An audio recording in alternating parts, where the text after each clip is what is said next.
और अभी चलते हैं सीधे कमोडिटीज़ के बारे में बात करते हैं। हमारे साथ मृत्युंजय हैं। मृत्युंजय, मॉर्निंग।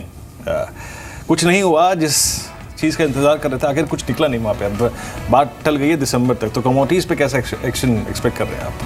बाजार पहले से ये मान के चल रहा था वीरेंद्र कमोडिटी का कि ये अभी टलने वाला है और उसका इम्पैक्ट मार्केट पर बैठक के फैसले से पहले ही दिखना शुरू हो गया था और मार्केट तेज़ी के साथ ट्रेड कर रहा था। इनफैक्ट उल्टा ये हुआ कि जब डिसीजन आ गया तो उसके बाद बाजार में हायर लेवल से थोड़ी सी बिकवाली आ गई है और फिलहाल थोड़ा बहुत दबाव यहाँ पर देखने को मिल रहा है अंतर्राष्ट्रीय बाजार में गोल्ड के ऊपर, और 1337 का लेवल यहाँ पर दिख रहा है और $20 प्रति आउंस के नीचे है चांदी का भाव।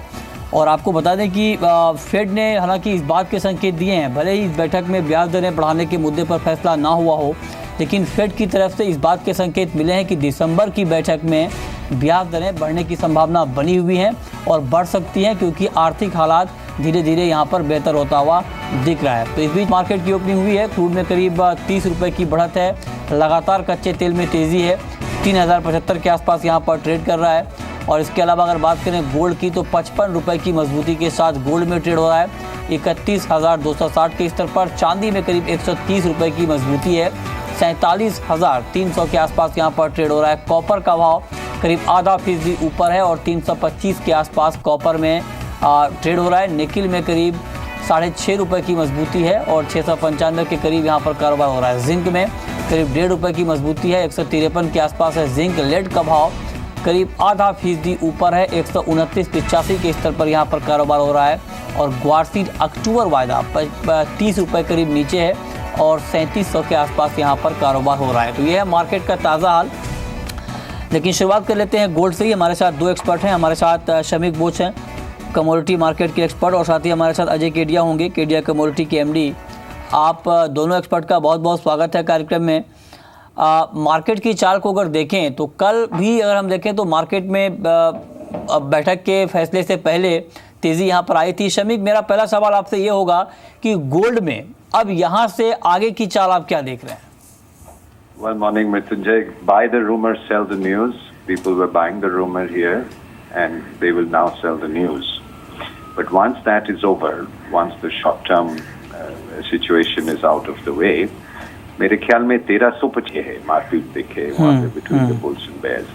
If this month or in the next few weeks it crosses 1380, it sets up two areas for you. A range between 1440 and 1470, where during decline you found some struggle in 2011-12, and 1525 to 1480 is the key area. That's why around 2012 late and 2013 early, where you found the real struggle as gold was declining. Once you take that out, there is no resistance till 1900. It's all-time highs.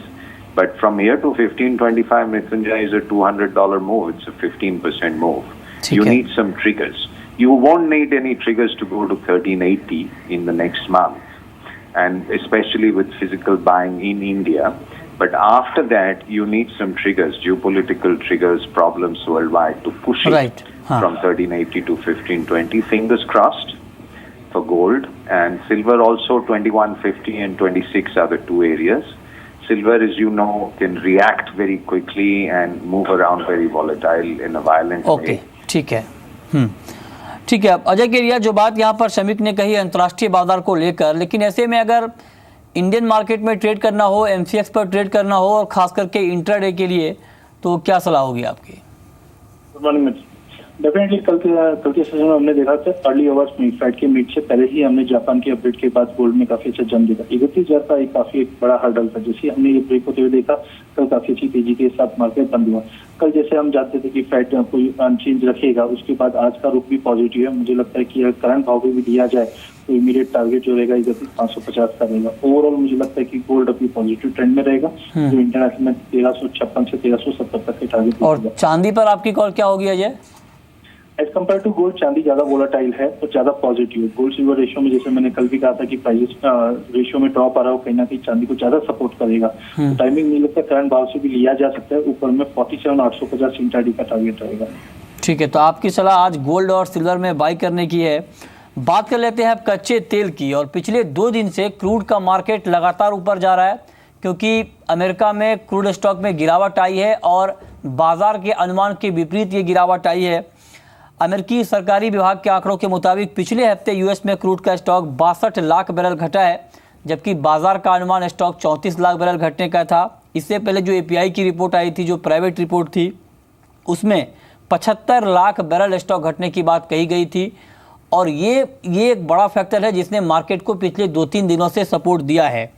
इसके अलावा dollar कमज़ोर हुआ fade के फैसले के बाद, उसका भी इम्पैक्ट मार्केट पर दिखा है। लेकिन शमीक, 27 सितंबर को एक महत्वपूर्ण बैठक होनी है ओपेक और नॉन ओपेक की, लेकिन जो बड़े प्रोड्यूसर्स हैं, चाहे वो ओपेक के हों चाहे वो नॉन ओपेक के हों, उनका उत्पादन देखकर लगता नहीं है कि उनकी मंशा उत्पादन घटाने को लेकर होगी या फिर उत्पादन को फ्रीज करने को लेकर होगी।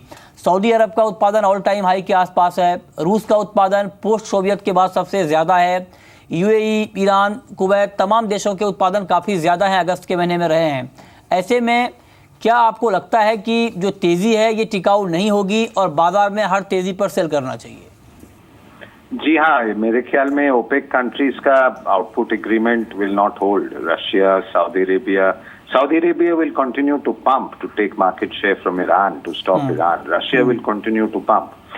And if they by any chance make some kind of a half-baked agreement, countries like Venezuela, Nigeria will break that agreement, what they call quota busting.